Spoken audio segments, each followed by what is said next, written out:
Hello বন্ধুরা, আজকে আমি বানাবো চানা মশলা। তার জন্য প্রথমে আমি চানাটাকে ভালো করে সেদ্ধ করে নিয়েছি, নুন দিয়ে দিয়েছি সাথে, আর এর সাথে একটু আলুও আছে। আর দেখো এই পাশে পেঁয়াজ কাটা আছে, পেঁয়াজ আর কাঁচা লঙ্কা চিড়ে নিয়েছি, তারপর আছে শুকনো লঙ্কা আর দুটো তেজপাতা, আর এখানে নিয়েছি জিরে গুঁড়ো আর ধনে গুঁড়ো। আর এখানে আমি সর্ষের তেল বসিয়ে দিয়েছিলাম কড়াইতে, তেলটা ভালো করে গরম হয়ে গেছে। এরপর আমি পেঁয়াজ আর লঙ্কাটা দিয়ে দিচ্ছি। এবার পেঁয়াজটাকে একটু ভালো করে ভেজে নেব, তারপর এর মধ্যে আমি একটু নুন দিয়ে দিচ্ছি। আর শুকনো লঙ্কা আর তেজপাতাটা তোমরা আগেই দিয়ে দেবে, আমি দিতে ভুলে গিয়েছিলাম তাই পরে দিয়ে দিয়েছি। আর এখানে আমি যে মশলাটা ছিল আমার জিরে গুঁড়ো আর ধনে গুঁড়ো, সেটা একটু জল দিয়ে আমি গুলে নিচ্ছি। দেখো পেঁয়াজটা কিন্তু আমার ভাজা হয়ে এসছে। আর এখন আমি এর মধ্যে দিয়ে দিব হলুদ আর কাঁচা লঙ্কা বাটা। কাঁচা লঙ্কা বাটাটা দেওয়ার পর এবার আমি মশলাটাকে ভালো করে 2-3 মিনিট ধরে কষিয়ে নেব।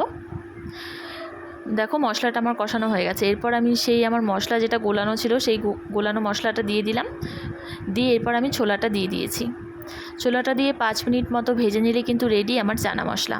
ভিডিওটি ভালো লাগলে অবশ্যই লাইক, কমেন্ট, শেয়ার আর অবশ্যই আমার চ্যানেলটিকে সাবস্ক্রাইব করে দিও।